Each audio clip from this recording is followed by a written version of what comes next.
capítulo 3 da minha dissertação. Eu pensei em mandar o 2, mas o 2 eu tenho umas coisinhas para rever nele. Então, como eu estava um pouco mais angustiada com o 3, então achei interessante enviar o 3 para ouvir as opiniões. Porque esse capítulo 3 ele é dividido em 8 tópicos simples, pequeníssimos. E a gente já estava conversando isso mais cedo, que a discussão parecia não ter fim. Eu ia começando, falando de um tópico, de um elemento do texto, e entrava em outra coisa, parecia um buraco negro. E eu achava que não ia acabar nunca, e o texto já estava indo com 40 páginas. E se eu fosse começar outra pesquisa para dar conta de outras coisas que surgiram, eu ia precisar de mais tempo. E aí eu não tenho mais tempo. Mas eu vou entrar aqui. O capítulo 3, Caminhos de Xangô, Ascendências Africanas, Nações Étnicas e a Formação de uma Afro-Religiosidade em Maceió no imediato pós-abolição, é o título do texto, dividido em 8 tópicos, sendo que 2 desses tópicos eu tenho avaliado se eu vou mantê-los ou vou retirá-los. Acho que quem chegou até o finalzinho dele deu para ver que tem 2 tópicos em abertos, que é a discussão a respeito dos malês, da presença malê e da presença indígena. A estrutura do texto, um pequeno resumo da discussão que segue, e eu começo com uma discussão teórica. Eu pensei em colocar essa discussão na introdução, caso surja a possibilidade de me sugerirem isso, mas eu achei uma discussão um pouco densa para deixar na introdução, e a introdução já está um pouco grande. E aí eu acreditei que manter essa discussão, esses itinerários teóricos do Xangô Alagoano no 3º capítulo, poderia dar um fio poderia conduzir melhor o entendimento para o que vem depois, que é quando eu entro especificamente nas ascendências africanas, e aí eu faço um retorno breve na África, aí volto um pouquinho na América Portuguesa, depois avanço novamente.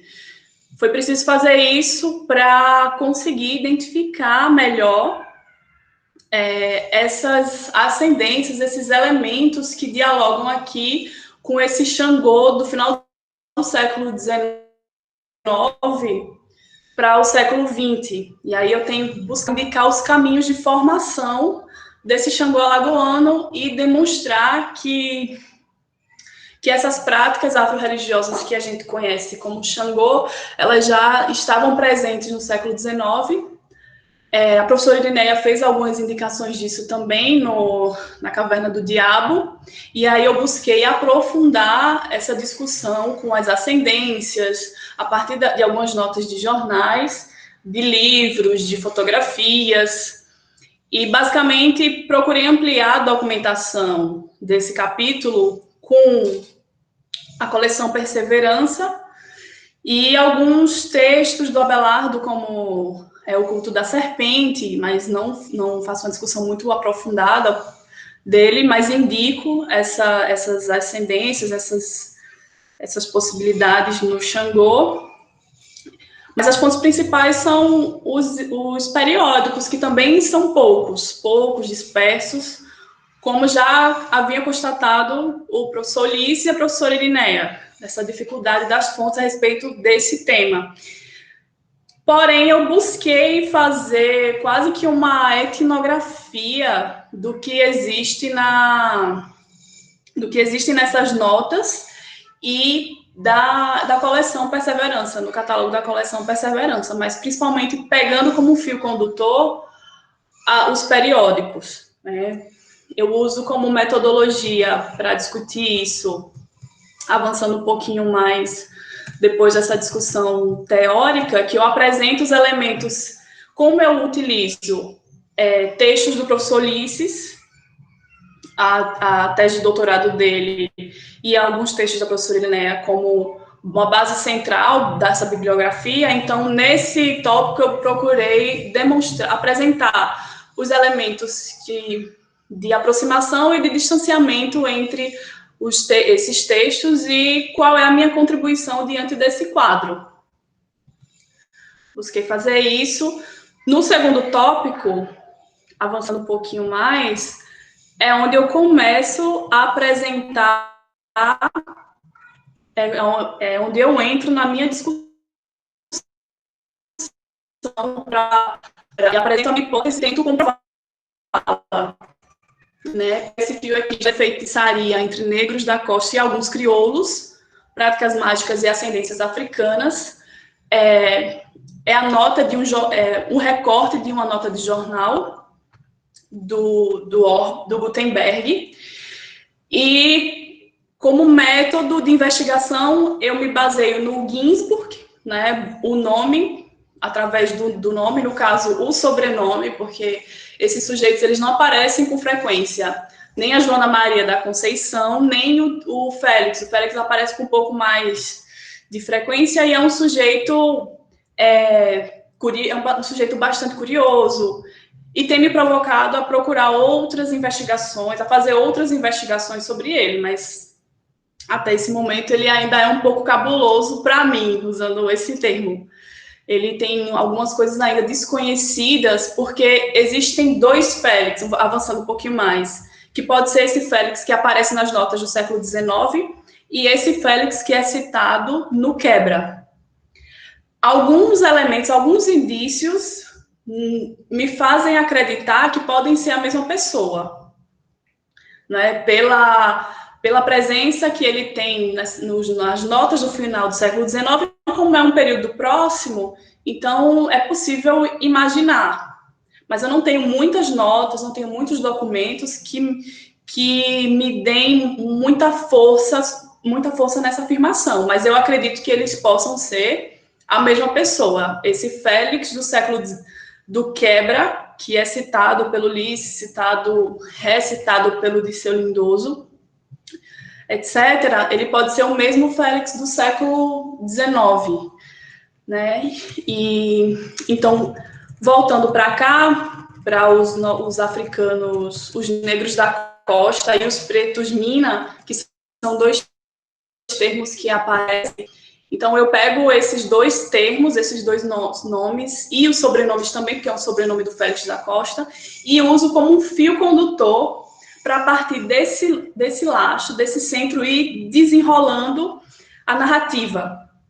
E aí eu me apoio no Ginsburg quando ele diz também, não é, que não é a frequência com que aparecem, mas é as informações que eles nos trazem. E essas notas, poucas notas que eu utilizei, elas trazem muitas informações que me possibilitam desenrolar essa discussão e tentar provar a minha hipótese dessas ascendências africanas, que aí não são só africanas. Aí eu me deparo também com a presença indígena, que é uma outra questão que ficou aberta ainda, né? E a presença malê também, que até então eu não tinha me preocupado muito com a presença malê, ainda não tinha pensado. Eu acho que a minha limitação de leitura até um certo momento talvez não tivesse possibilitado olhar além disso. Mas depois, com um pouco mais de leitura, um pouco mais de maturidade, das provocações que eu vim tendo nas últimas semanas, especialmente nas últimas semanas, eu tenho identificado a presença malê também, né? E que o Félix poderia ser um desses sujeitos, né? Essa é uma questão que está sendo desenvolvida, que também fica o questionamento se eu vou mantê-lo. Eu acredito que vou manter pelo menos essa discussão da presença malê. A presença indígena eu não tenho tanta certeza. Como vocês puderam ver, o capítulo ficou um pouco grande, e para acrescentar outras discussões que parecem intermináveis, ele vai ficar quase 2 capítulos. E para reorganizar isso, no pouco tempo que eu tenho, porque eu tenho bem pouquinho tempo agora, não sei se eu vou dar conta. Retomando aqui o nosso fio, é dessa forma que eu vou apresentando as ascendências africanas. Então, eu pego os elementos que as notas me mostram, os objetos, como era a casa, como ela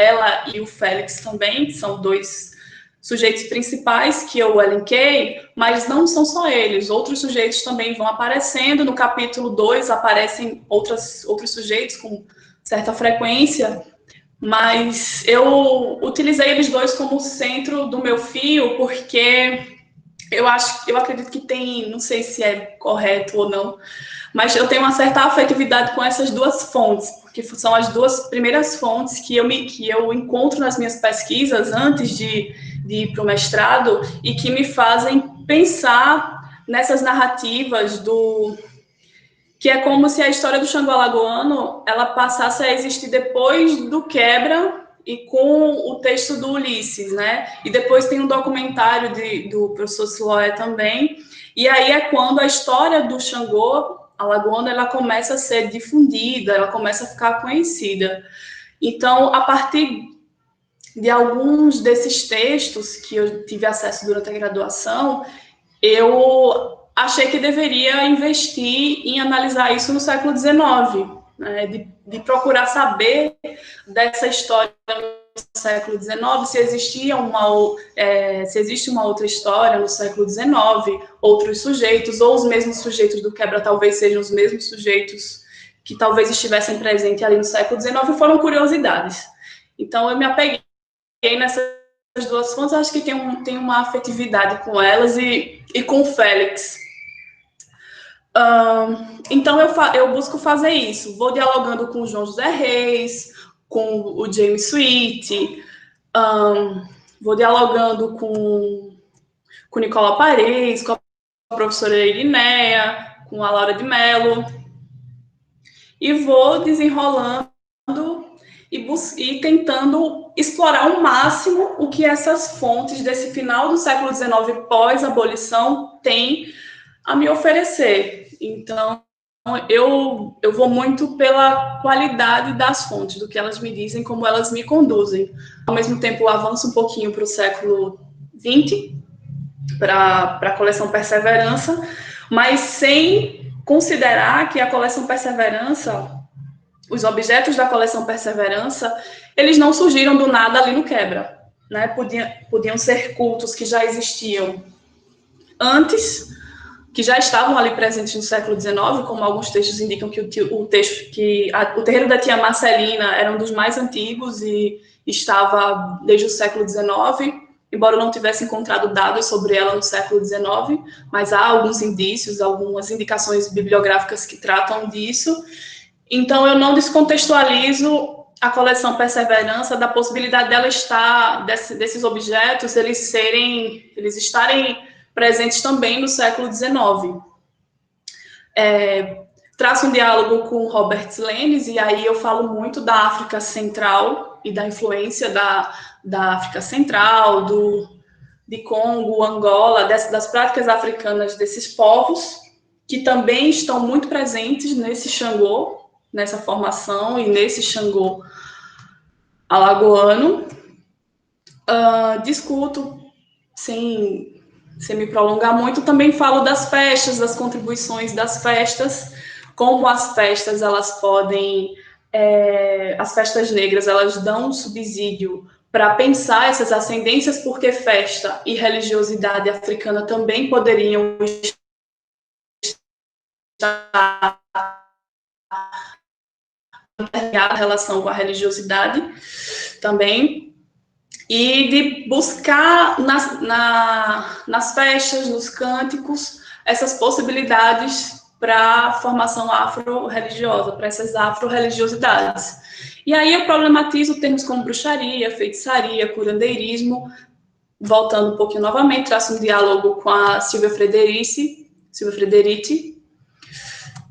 e para não tomar muito tempo aqui, né, porque eu já estou falando demais. E aí eu finalizo o texto tentando fechar minha hipótese, mas eu acho que eu ainda vou discutir um pouquinho aqui, a depender dos ajustes que eu vou fazer. Fecho o meu fio, que começa com a Maria da Conceição, com o Félix, principalmente. Na introdução eu já começo a narrar o caso do tio Félix, do Félix da Costa, pelo menos eu vou tratá-lo assim. Em alguns momentos eu vou chamá-lo de Manuel Félix da Costa, como o Gutenberg indica, em outros momentos eu trato como o tio Félix, mas sempre tentando demonstrar que eles dois poderiam ser a mesma pessoa. Como a intenção desse trabalho não é fazer uma biografia histórica a respeito de um personagem, de uma personagem, então eu não entrei muito em desespero ainda com o Félix. Talvez eu entre depois, porque eu quero saber mais dele. Mas eu acredito que tenho cumprido a missão do que eu me propus. Então, eu fecho esse fio discursivo com o último, com a conclusão do capítulo, né? A conclusão geral eu ainda estou construindo, né? O caso do Félix da Costa, discutido desde a introdução, bem como da Joana Maria da Conceição, e notas de jornais que destacam pretos Minas e pretos da Costa, nos permitiram chegar até aqui. Nosso fio condutor, que foi a busca, através de sobrenomes de pessoas, lugares e epitetos que, na maioria das vezes, portavam significações pejorativas, nos guiou no labirinto das experiências negras e afro-religiosas da Maceió após a abolição na última década do século XIX, além de nos levar até as ascendências étnicas que arregimentaram a dinâmica ritual e identitária do Xangô alagoano e de afro-religiosos individuais. Adentramos o universo das negociações e conflitos, lutas, festas, resistências, compartilhar os negros em Maceió no imediato pós-abolição. Assim eu encerro esse último capítulo, fazendo apenas um comentário que eu escapei rapidamente, a respeito do termo eclesial que eu utilizei no texto, que eu me baseio no Nicolau Paredes para falar de um culto organizado, mas também é um termo que está sendo revisto, me antecipando aqui um pouquinho. E é isso. Vou abrir a roda, vou abrir o xirê, saudando Exu, brincadeira, gente, mas sim, porém verdade, para que vocês possam fazer seus comentários. É isso. Muito bem. Gira aberta, pessoal. Levantem os dedinhos, abram os microfones. Quem quer começar?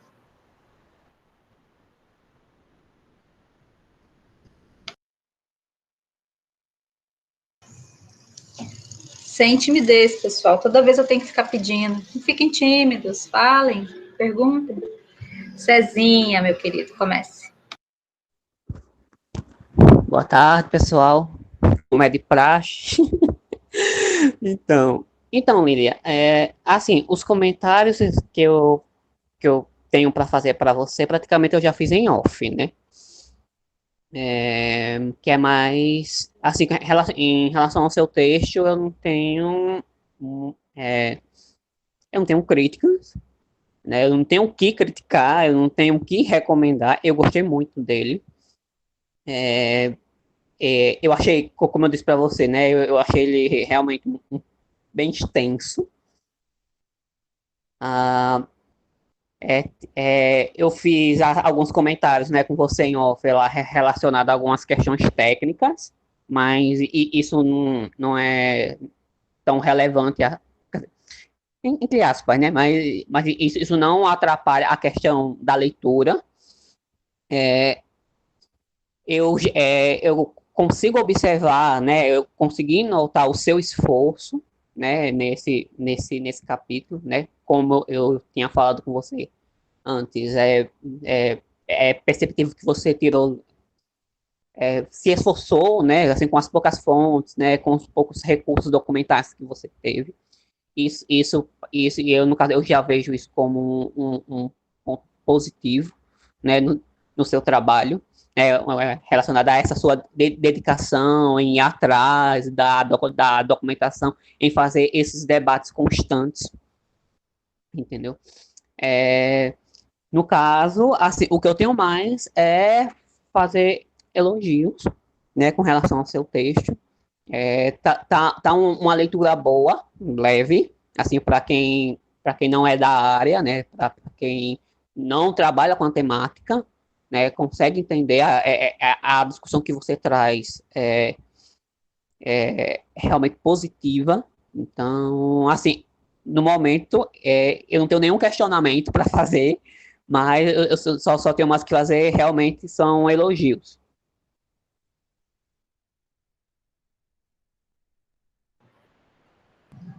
Cezinha, obrigada. Eu imaginei que você podia me sugerir Thompson, mas eu já uso Thompson em todos os capítulos, então. Pois é, começando assim bem, com um amigo jogando para cima. Vai, galera, lembre-se que a banca da nossa colega, precisamos contribuir. Jadson, querido, Jadson sempre pega ali no nervo. Vai lá, Jadson. Boa tarde, Lília, boa tarde, professora, boa tarde a todos. Parabéns pelo texto, é muito, muito bacana.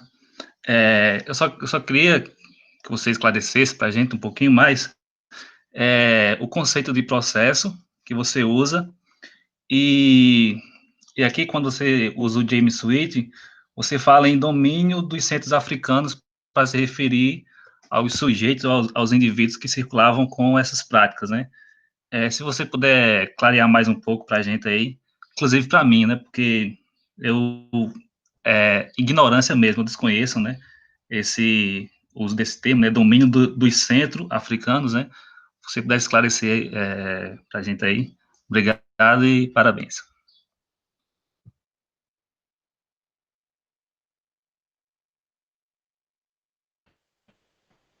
Pode responder, Lília. Vamos fazendo assim, bate pronto.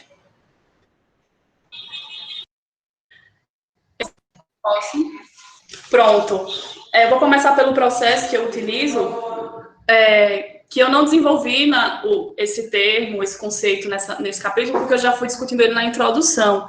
Aí eu faço uma diferença entre processo e transição. O termo me baseio no Sidney Chalub para falar disso, quando o Sidney Chalub diz que quando a gente utiliza a ideia de transição, então basicamente está implicando que um fenômeno que estava acontecendo em um determinado período, ele vai evoluir para uma outra coisa que a gente meio que já está prevendo. Por exemplo, no caso do quebra, eu estou fazendo uma discussão no século XIX, e aí eu poderia já estar prevendo que os conflitos que existem no século XIX já iam automaticamente desencadear no quebra de Xangô. Isso é um exemplo. Mas não necessariamente isso poderia acontecer. Poderia acontecer muita coisa, né? Então, a ideia de trabalhar com processo é de não conceber uma visão teleológica. Começou aqui e automaticamente vai acabar onde eu já espero que vai acabar. Tem esse conflito, as perseguições no século XIX, e aí a gente já vai cair no quebra de Xangô, porque já é previsto que Alagoas, que Maceió vai ter um quebra, vai ter uma destruição em massa desses terreiros.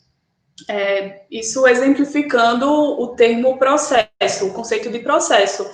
E aí o Sidney Chalub utiliza isso quando ele está falando das visões da liberdade, para dizer que não necessariamente, isso é uma das coisas que ele também trata, que a abolição não necessariamente fosse um fato inevitável, poderia acontecer ou não. Então, a ideia de processo é falar do que está acontecendo, né, das possibilidades, dos vários conflitos que estão acontecendo, mas sem necessariamente dizer que o que acontece agora vai resultar em algo que eu já posso estar prevendo que vai acontecer.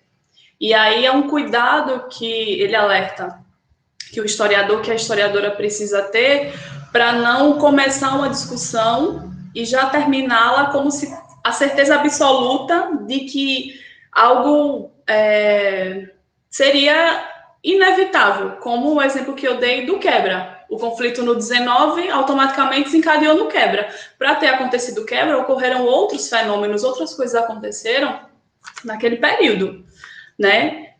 E isso gerou quebra, mas não necessariamente tem a ver com tudo que acontece no século XIX. Aí eu faço uma diferença entre processo e transição. A transição, ela já implica, começa em um ponto e acaba no outro, porque já é previsível, segue uma lógica linear, digamos assim. O processo, não. As dinâmicas, elas estão acontecendo e não necessariamente vai ser do jeito que a gente quer, não necessariamente vai ser tão óbvio assim. As coisas estão acontecendo, as pessoas são múltiplas, a forma como elas enxergam o mundo no período delas é uma, e os fenômenos, os acontecimentos, eles podem mudar. Só que como a gente é o pesquisador e está vendo ali o conjunto, então, às vezes, acaba fazendo isso, de dizer que o que está acontecendo aqui já vai automaticamente desencadear em tal coisa, né? Mas não é necessário, não é bem assim. Não sei se eu consegui explicar, talvez eu tenha me enrolado um pouquinho. E o domínio centro-africano, aí eu me refiro aos povos, especialmente Congo e Angola, né? Essas práticas centro-africanas que o James Sweet está falando, especialmente dessas populações, dessas regiões maiores, como a gente conhece, entende? Congo e Angola, que são os povos Banto. E ele vai dizer que, tanto que na América Portuguesa, por exemplo, tem um domínio maior dessas práticas mágicas desses povos, porque é a primeira leva e principal leva de africanos que vem para o Novo Mundo, para a América Portuguesa e Brasil. Então, vai haver um domínio maior desses sujeitos em determinadas práticas religiosas e que essa base centro-africana, ela vai permanecer, ela pode ser identificada no Xangô, por exemplo, como as mandingas, e várias outras discussões, outros elementos que eu vou indicando no texto, como uma passagem que diz que várias ervas e ritos e cânticos a um mesmo objeto faz parte das ritualísticas centro-africanas, né? O Robert Lennes vai dizer também isso, que uma grande contribuição ao candomblé é a base centro-africana. Desculpa, não só o nome candomblé, mas muitas práticas que arregimentam os rituais no candomblé, eles são centro-africanos. Então, e aí eu pude identificar essas presenças também nos indícios que eu analisei, essa presença centro-africana, essa presença banto, especialmente dos povos de Congo e Angola. Eu acho que, não sei, se eu não conseguir explicar exatamente, tu me diz que a gente vai fazer um retorno aqui. Mas é basicamente isso. E eu agradeço a pergunta, eu já tinha pensado sobre essas duas discussões aqui, foi bom tu ter perguntado. Obrigada.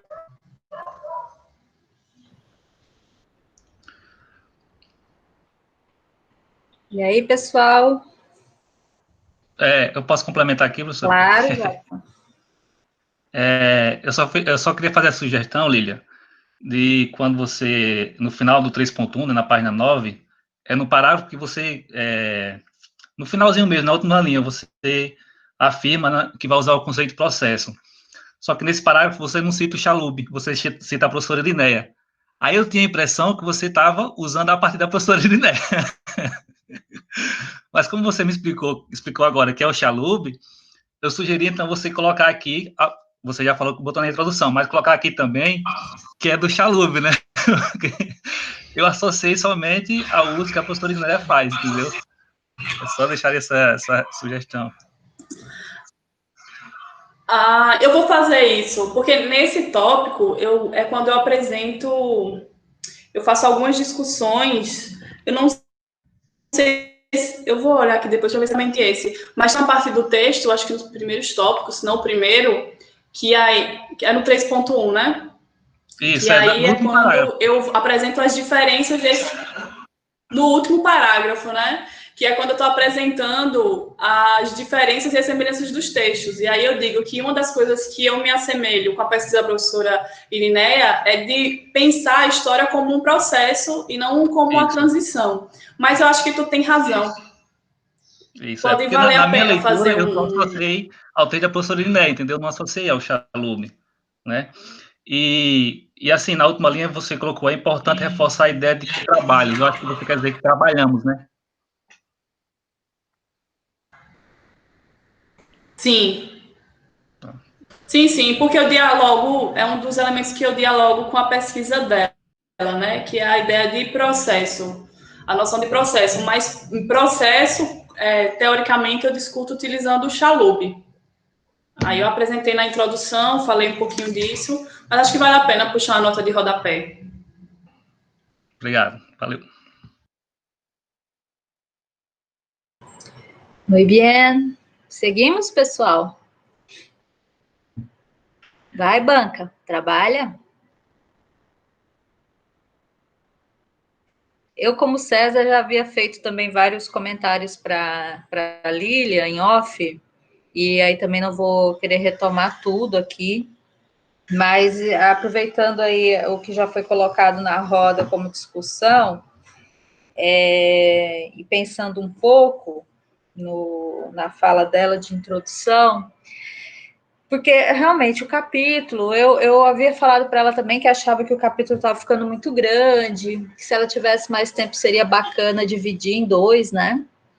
E desenvolver mais, porque esse esforço que ela faz de procurar sintetizar a partir dos indícios e a partir dessa historiografia e etnografia, né, que vai aprofundar melhor os elementos que são colocados ali nas fontes, vai trazer, então, um olhar muito mais acurado, né, a respeito do que a gente conseguiria visualizar, imaginar, né, ou colocar ali naquele contexto. Isso é uma contribuição, assim, muito, muito relevante, muito importante. E aí, pensando aqui um pouco, Lilian, porque você falou, né, que, vou tirar a coisa dos indígenas, vou colocar um pouco mais a coisa dos malês.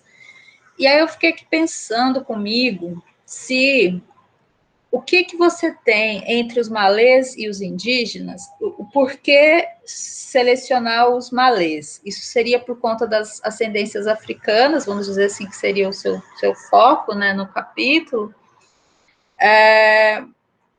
E aí, assim, agora eu já estou achando que você tinha que botar o índio também, mas assim, não é para a gente voltar lá ainda para você continuar tendo mais trabalho, né? Quer dizer, vai ser um trabalho que você não vai ser interminável.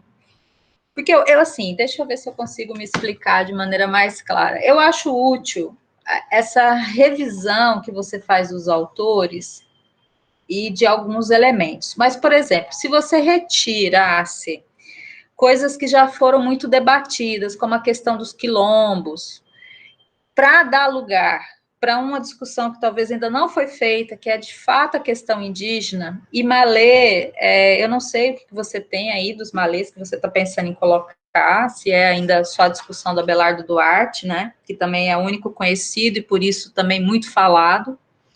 Então, a ideia seria você tentar diminuir um pouco daquilo que já foi muito falado, ou exercer seu poder de síntese, sintetizar muito aí aqueles pontinhos que você colocou do quilombo, maracatu, né, as festas populares, que são coisas muito mais faladas, tipo o culto da serpente, também é bastante, tudo bem que você dá um destaque aqui, que é interessante, é importante, mas que desse lugar para algo que ainda não foi muito visualizado. Então, se você pudesse explicar para nós aqui do que você tem ainda para trabalhar, o que você tinha planejado para trabalhar em relação aos malês, em relação aos indígenas, para a gente, de repente, ter uma ideia do que seria, o que traria uma novidade maior, mas não só por ser novidade, mas o que daria para você complexificar esse campo das questões étnicas, das ascendências étnicas que você está trabalhando. Porque, olha só o que eu estou pensando aqui, né? Então, acho que é importantíssimo esse debate que vocês fizeram aí, o que o Jadson trouxe sobre a questão do processo, porque realmente isso é uma coisa que muitas vezes eu me puxo, inclusive comigo mesma, fico com essa preocupação de não estar, né, o meu orientador Wilson sempre falava isso, né, o historiador como esse profeta, né, do passado, porque ele sabe o que aconteceu, aí fica fazendo aí essa teleologia, né, mas, porque de fato, não é porque as coisas necessariamente ia dar no quebra, não necessariamente ia dar no quebra, mas o quebra só ocorre porque necessariamente certas coisas já haviam ocorrido. vejam que há uma inversão aí um pouco, a gente tem que pensar na dialética, né, gente, no movimento, né, tese, antítese e síntese. Porque o que necessariamente ocorria no 19, e que ali no 20 você tem, então, uma religião pungente, uma religião, né, forte, punjante, assim, com toda essa elaboração sofisticada de diferentes elementos étnicos e culturais e religiosos, quer dizer, você tem uma urdidura aí, uma complexidade de uma religião que ela só pôde se fazer no tempo e no espaço por conta exatamente de toda a base, né, de contradições materiais em que seus sujeitos estavam envolvidos, né? Então, é uma elaboração constante, é aquilo, né, daquele movimento que no texto você trabalha de continuidade de mudanças, de transformações constantes, mas de manutenção de elementos que são fundamentais para a conexão, né, ali do pessoal, para você manter a força, né, do axé e tal. Então, eu fiquei pensando um pouco nisso, assim, de como que aquilo que você traz dessa análise, se ela não ser, porque você desenvolve, de uma certa forma, um método ali. Você elabora um caminho, né? Eu tinha te falado que eu acho que esse seu texto é o texto mais forte, em que a gente percebe mais a tua mão ali, né, em fazer essa tessitura.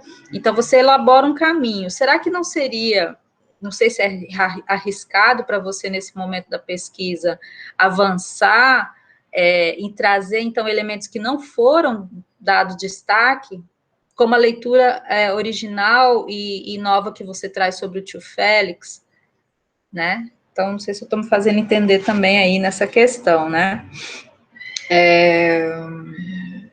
Então, o que mais aqui que eu tinha anotado? Enfim, eu acho que é isso, por enquanto. Se o meu cérebro conectar aqui mais, eu elaboro.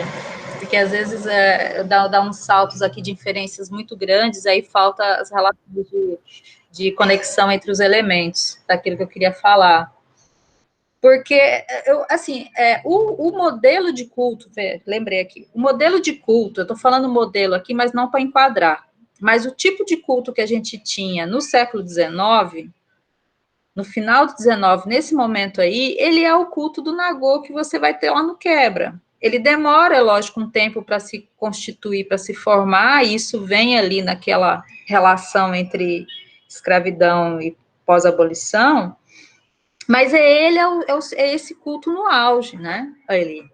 Então, se você consegue dar com mais detalhes, isso que você fez, um grande esforço, de dar mais elementos para a gente entender melhor qual que é essa tessitura, esses elementos que você tem ali nesse culto, né?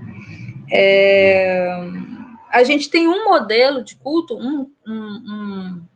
e esse modelo tá ruim, essa palavra, né? Mas a gente tem ali, de fato, uma experiência, vamos colocar bem thompsoniana aqui, né?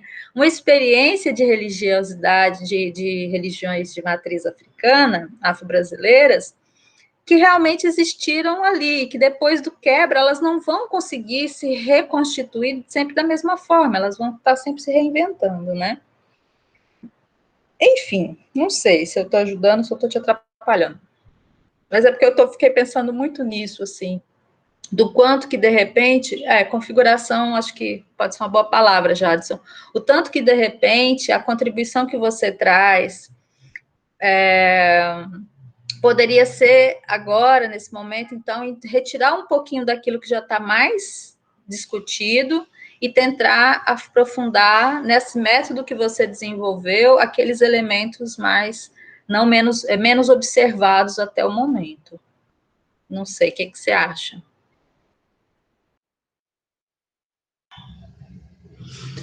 Eu acho que eu posso acionar o meu poder de síntese, socorro, para desenvolver essa discussão dos malês e indígenas, porque essa presença malê, eu fui observando isso em alguns formatos, né? O uso de algumas roupas, o uso de alguns objetos, e eu fiquei pensando também, porque o Félix, ele é uma pessoa que pelo menos ele não parece ser uma pessoa que não seja completamente iletrada. Ele parece ser uma pessoa que... eu fiquei pensando nisso a partir do fato dele mandar uma encomenda e ele buscar a encomenda, fazer uma coisa e outra, dele ter uma possibilidade ali de articulação e isso poder sugerir que fosse uma pessoa letrada e tal, mas eu não tenho também fonte suficiente sobre isso. Mas aí eu parti para o uso de alguns objetos, as mandingas e tal, que também era uma prática malê, e, professora, assim, utilizar o nosso querido famigerado Abelardo, que é quem dispõe de alguns elementos para eu poder analisar. A presença indígena eu observei no próprio catálogo da coleção Perseverança, não do Abelardo Duarte, mas não tem como fugir do Abelardo Duarte. Ele vai estar em todos os lugares que a gente que está estudando religiões afro-ameríndias em Alagoas está em todos os cantos. É igual a assombração da Marília Mendonça. Enfim. E não encontrei essa presença, essa possibilidade de analisar a presença indígena no catálogo da coleção Perseverança dele. Eu encontrei nos outros catálogos do Raul, sobrenome dele. Mas eles têm umas estatuetas de um caboclo índio, tem alguns elementos ali que estão nessas casas de Xangô e tem algumas notas de jornal, isso, que a senhora, que estão indicadas até na Caverna do Diabo. Eu pensei em usar a Caverna do Diabo nesse tópico da questão indígena.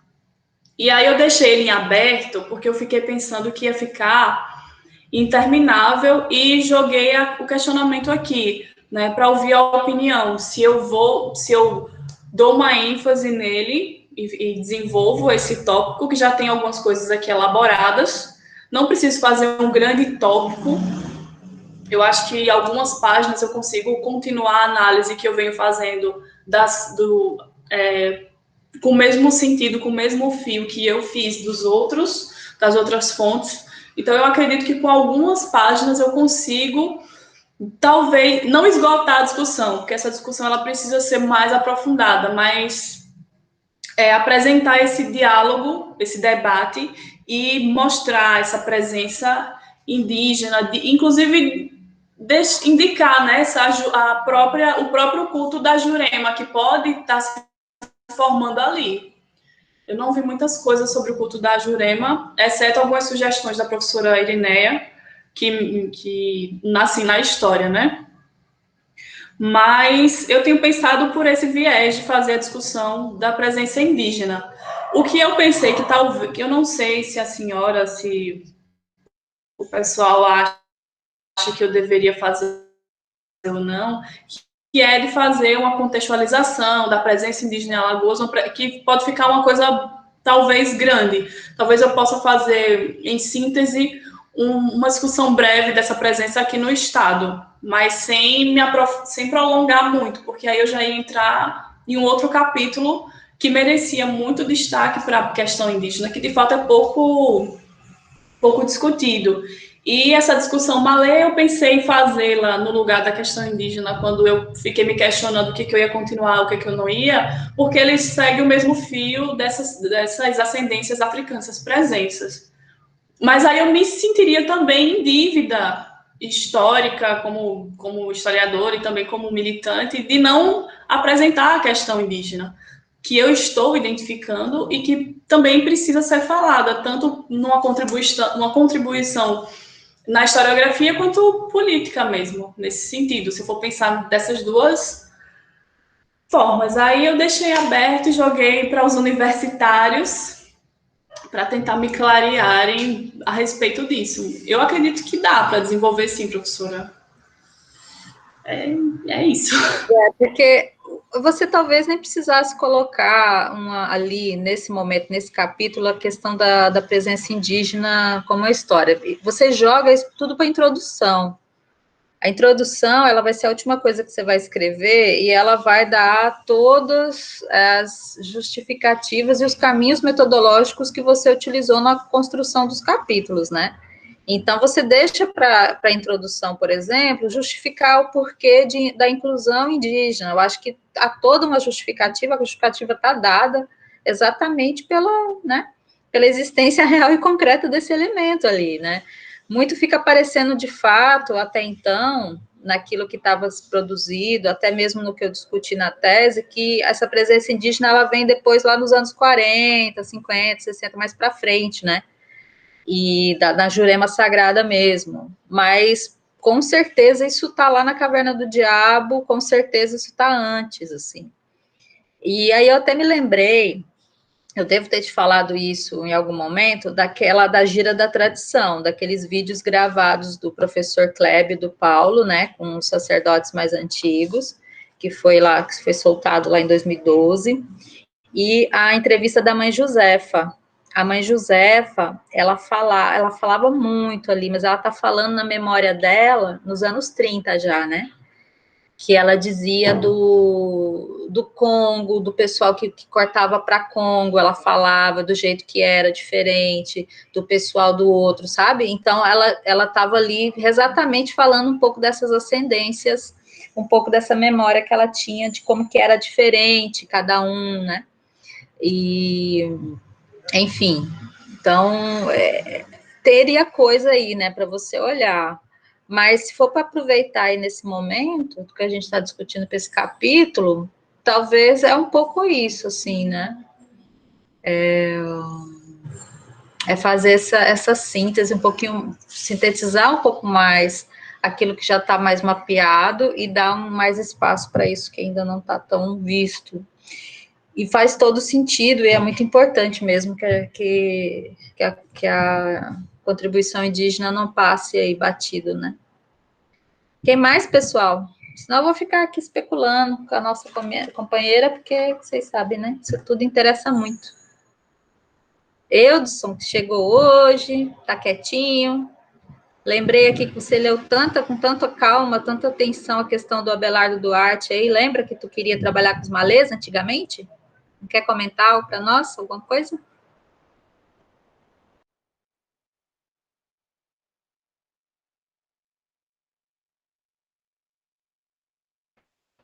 Eudson, você está aí?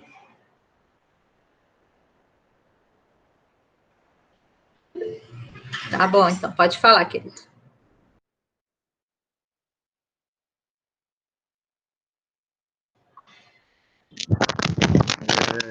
Primeiramente, boa tarde, quase boa noite já. Para quem não me conhece, meu nome é Wilson, História. Me formei faz um tempinho. Foi só um levantamento bibliográfico sobre o presença dos malês em Alagoas. E eu estava lendo um pouquinho, relendo, acabei pegando também o livro do João José Reis, quando ele falava muito sobre alguns elementos que poderiam estar relacionados a isso que ele acabou de falar. Acabei percebendo que, se não me engano, no segundo tópico, quando eu comentar sobre a casa da... É que acabou batendo aqui. É porque, normalmente, não uso com fone, não. Mas são coisas da pandemia que a gente acaba utilizando coisas novas que nunca utilizou. Então, vou só rememorar aqui. Então, alguns elementos que tinham na casa dela, foi relatado, se não me engano, até na nota de jornal, que tinham patuais, são elementos que João Ferreira, na ele já apontou que são características da presença malês no Brasil. E esse Abelardo Duarte também já pega na meada também que já poderia ser um ponto também muito importante. E o cara que mais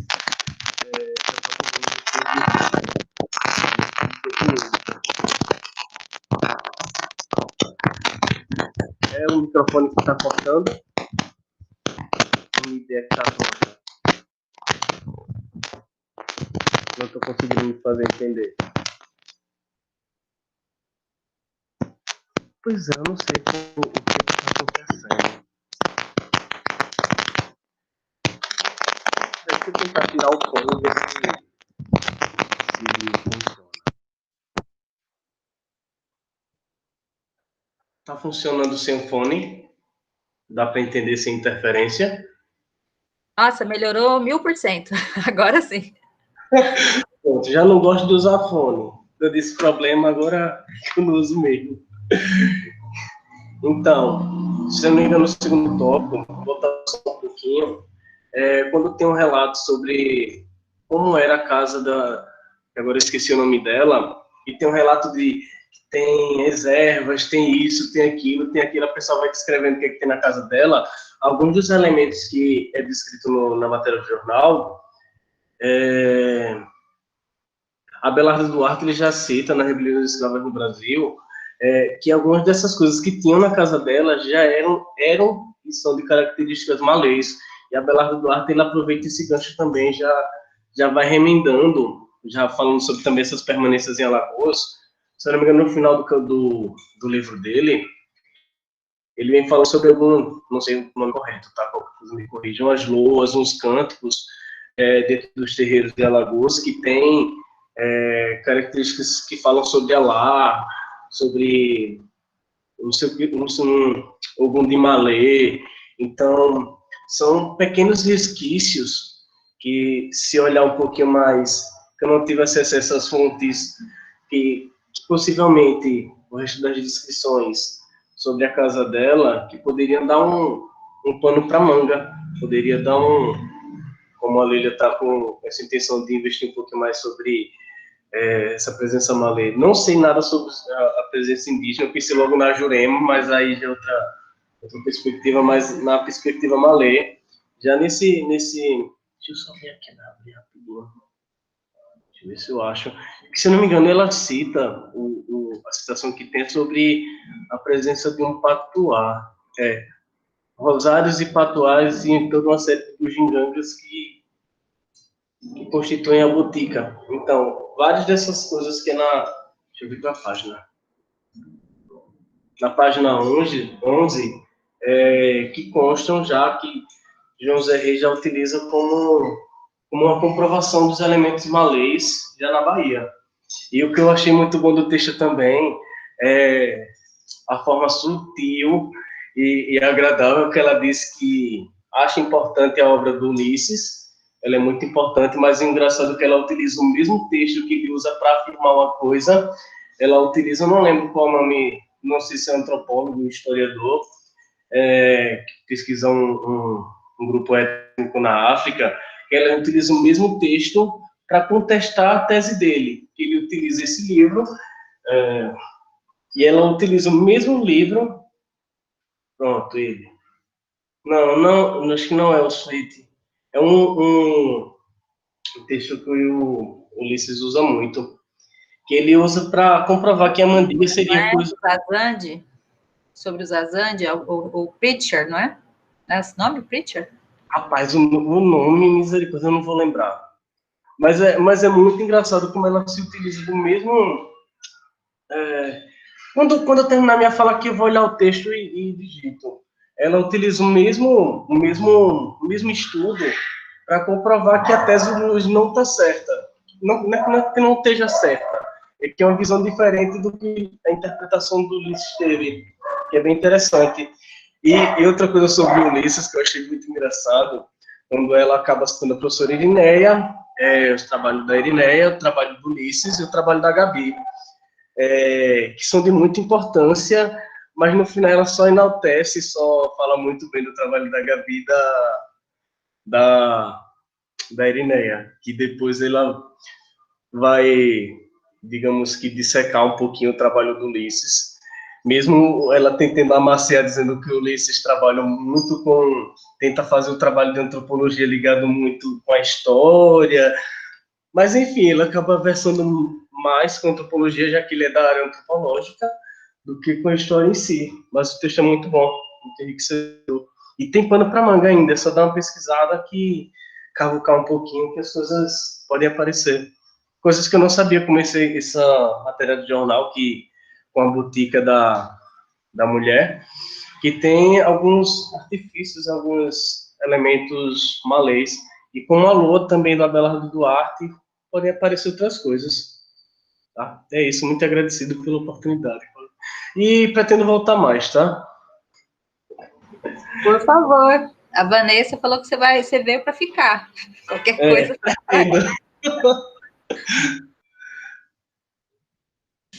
Pode falar, Lília. Assim, a minha intenção não é contestar nada do Ulisses. Eu deixo bem claro que ele é muito importante para a pesquisa que a gente está desenvolvendo agora. É um marco importante. Isso é claro, já é senso. Eu acho que é senso comum, né? Não estou procurando contestar. Eu só só utilizei a mesma discussão que ele. Não é a mesma discussão, porque a partir do momento que ele traça uma outra linha narrativa a respeito de um mesmo objeto, então ele já está fazendo um outro debate. Mas eu utilizo ali o Zazante para demonstrar que a feitiçaria não é utilizada unicamente como uma força demoníaca e tal, e tento tirar os sentidos pejorativos, que foi uma coisa que eu observei que é feita de outra forma no texto dele, de Ulisses, e eu só utilizei isso para dizer, olha, a gente se distancia em alguns elementos, e tudo bem se distanciar, os autores se distanciarem e tal, isso é super normal, ainda não é contestar e tal. E sobre Niné e Gabriela Torres, não, ninguém me pagou propina, eu não paguei, aliás, ao contrário, né, eu não paguei propina para ela, não tenho nem dinheiro para isso, não tenho dinheiro para pagar propina. Não conheço Gabriela de perto também, antes de qualquer coisa. Não tenho intimidade com Gabriela. Acho que eu nunca a vi presencialmente, inclusive. Mas eu considero que é importante fazer essas distinções no campo da historiografia e da historiografia que a gente está construindo aqui no Estado. De dizer, olha, existe uma geração que está rompendo com uma visão mais tradicional, que está fazendo de outra forma e que está buscando superar o discurso folclorista. E que parece que a gente tem o tempo todo que está fazendo uma crítica a esse pensamento folclorista para a galera parar de repetir, porque eu acho que, eu não sei se é chique, se é cool ficar repetindo essas coisas na história, na antropologia, enfim. E aí a gente acaba perdendo tempo fazendo essas discussões, porque a galera não supera. E aí o texto do Jefferson Santos, que ele diz, o título é O que Restou é Folclore, ele traz o termo do neofolclore, do neofolclorista, né? São esses novos folcloristas e tá cheio, né? Eu acho que tem muita gente aí querendo bancar o seu Abelardo Duarte. Mas, enfim, não busquei contestar nada, assim, né? Se contestou, mas isso é uma outra coisa.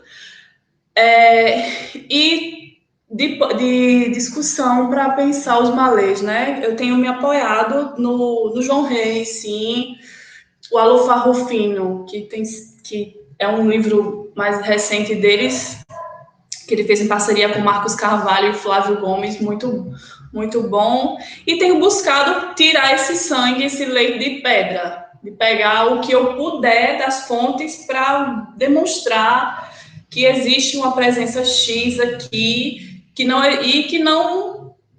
não trabalho também com a noção de pureza, porque essa ideia de pureza ela tem se disseminado, porém ela é muito nova entre os candomblés, né? Os fulanos lá, o Brandão, Alfredo Brandão Abelardo, já estavam ali falando das hierarquias de pureza, quem é puro, quem é misturado, e eu não estou lidando com isso. Eu acho que muito pelo contrário disso. Por isso que eu aponto várias ascendências, várias possibilidades. Mas é isso, assim, eu só queria fazer esse pequeno adendo, que eu não estou a fim de contestar até. Mulher, você tá só alguns elementos que se distanciam. Eu vou mandar essa gravação para o Ulisses agora, para você mandar, porque é o debate. Eu faço as minhas. Hã? Deu eco aqui, porque tá ligado o seu apoio. Tá, mas assim, então claramente sim, tem algumas coisas que eu discordo mesmo, e eu tô dizendo ali que eu discordo e pronto. É, mas eu acho que é isso. A ciência ciência é isso, né? A ciência não é estática. As ciências humanas, assim como as ciências da natureza e tal, ela não é uma ciência estática. A gente tem que avançar. Eu não vejo como uma coisa negativa ou positiva. Eu vejo como o processo da ciência, a dinâmica da ciência. Eu penso dessa forma. E tinha uma outra coisa que eu ia dizer, mas enfim, eu esqueci. É isso. É isso. Então, deixa eu fazer um comentário sobre isso, porque é interessante ter aparecido essa questão, né? Uma das coisas que eu havia falado para a Lília na banca de qualificação dela foi exatamente ela se afastar dos autores e fazer a crítica aos autores, né? Fazer a crítica ao Ulisses, a mim, a outros lá que ela colocou. E ela faz isso muito bem ali no terceiro capítulo, porque, veja só, inclusive é uma conversa que eu já tive com o Ulisses, ele estava reclamando que a galera sempre acha que o tema do quebra de Xangô é um tema que pertence a ele e não estuda o quebra. E ele sempre fala, mas precisa de mais estudo, e é exatamente isso, né, que está sendo feito agora com a outra galera, que está fazendo esse estudo. Eu acho que tem uma outra coisa aí, que tem a ver não só com questão de interpretação, de um autor ou de outro, mas tem a ver com a própria formação das disciplinas. Lembrando que o Ulisses é antropólogo, né? A gente está na história, a relação entre antropologia e história, que é uma relação lá já antiga, né? Desde o começo do século XX, mas ela sempre foi uma relação meio tensa em alguns âmbitos. Só que a gente tem que lembrar que aqui em Alagoas, o pessoal das ciências sociais, o Theo Brandão, tem um peso muito grande nessa coisa do folclore. Vejam, né, como o Museu Theo Brandão, todas essas referências que a gente tem, e aí do Instituto Histórico, né, nessa construção de identidades e tal, que é o que a Gabriela procura bater de frente lá na dissertação dela, tudo isso realmente é um negócio difícil de você romper. E, às vezes, eu penso assim, que muito da interpretação do Ulisses lá no Xangô, Rezado Baixo, tem a ver também com a relação de orientação dele com a Ivone Magui, né? Então, veja que a Ivone Magui ela era a referência que ele tinha ali na orientação, mas também porque ele estava em diálogo com ela, então a obra dela lá sobre o Rio de Janeiro, né, que é uma obra muito de referência para análise do texto, então tem uma série de relações aí para considerar, né? Então, isso faz parte, de fato, do debate, faz parte do avanço da produção do conhecimento, né? É importantíssimo que a gente aprenda com os antropólogos, isso que a Lília traz no texto, de você fazer essa etnografia, esse olhar mais acurado da fonte, que já numa leitura nossa a partir do Ginsburg, né? Isso tem um caminho específico, porque a gente está pensando menos a sincronia e mais a diacronia do processo, né? Então, tudo isso é importante levar em consideração. Mas não se preocupe não, viu, de ficar, tipo, não estou contestando. Contesta, menina. Você precisa ver a defesa da Gabriela, como foi lindo o debate dela com Ulisses, a professora Raquel Rocha. Então, essas coisas fazem parte, são assim mesmo. É assim que a gente vai avançando. Então, gente, vamos fazer o último bloco de perguntas. Quem se habilita?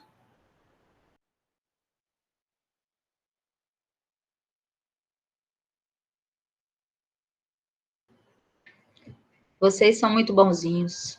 Vou chamar todo mundo para minha banca. Ninguém mais, pessoal? Estão cansados?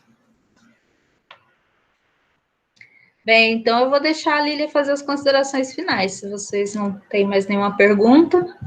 E aí a gente encerra as considerações finais da Lília e depois eu paro a gravação aqui e a gente faz aquele nosso momento organização da próxima reunião. Lília, querida. Tá certo. Primeiro, eu quero agradecer os comentários de todos que fizeram observações aqui. E assim, eu tive uma certa dificuldade de escrever esse tópico, de fazer essas distinções, porque eu particularmente me acho uma pessoa um pouco grosseira, e às vezes eu sou grosseira escrevendo. E aí eu fiquei com medo de ser grossa fazendo observações, fazendo esses distanciamentos. E aí eu fui ler vários textos que fazem esse movimento e tal, para eu aprender uma forma mais tranquila, acadêmica. Uma forma acadêmica eu conseguiria fazer, mas como escrever essas observações, essas distinções e aproximações, essas diferenças e semelhanças, sem parecer arrogante, sem parecer grosseira, porque é o que eu havia dito. Karl Marx era mesmo, eu sou fofa nesse sentido. Mas como fazer isso sem ser tosca? Porque eu tenho umas experiências, assim, de umas críticas toscas, de umas críticas arrogantes que não precisavam ser feitas daquela forma. E a ciência é isso, é a gente mostrar os avanços, os limites e as nossas contribuições, e também fazer isso sem ser grosseria, sem ser arrogante, né? Porque eu acho que as pessoas confundem um pouco fazer a crítica com ser arrogante. E eu fiquei muito preocupada de não fazer dessa forma. E aí, no primeiro... E uma outra coisa é que o meu texto da qualificação, para o que a gente tem hoje, a professora Irineia tinha conversado comigo em off, e aí eu comentei com ela que é um texto não é completamente diferente, porque a base se mantém, né, as minhas hipóteses e muito da bibliografia, mas é um texto que mudou muito. Eu já utilizo outros autores em relação ao que eu fiz no relatório da qualificação, eu ampliei mais a discussão e me coloquei. Eu estava muito presa aos autores e muito presa a um formato. Nesse capítulo agora, nessa versão do texto que eu estou finalizando, eu tentei me colocar mais para também fazer como os outros autores fizeram, que eu fiz a crítica a eles, mas também fazer como eles fizeram, que foi deixar a marca do trabalho deles, como a forma de escrita, a forma de articular, o pensamento de articular os autores. E eu acho que a gente tem que fazer isso, dialogar com os autores, dialogar com as fontes e ser um diálogo entre nós três ali, não ser só autor e fonte, e eu falar como se não fosse eu. Não, sou eu, a Lília, que de vez em quando é um pouquinho grossa, que é macumbeira também, filha de santo, e está falando de uma coisa que eu sinto que também me pertence. Então, eu me senti mais à vontade nessa fase agora que eu estou. A professora tinha comentado que sentia uma diferença entre a qualificação e agora, porque, de fato, eu tentei me colocar mais, e eu acho que é isso, né? Tentando avançar aí na discussão científica, na produção científica, sem ser arrogante, sem ser grosseira. E, enfim, eu só tenho a agradecer as contribuições de todo mundo. E não tenho mais nada que dizer, não. Podemos fechar a roda. Muito bem, então vamos fechar a roda aqui. Eu vou parar a gravação, mas não vão embora, por favor. Aguardem um pouquinho.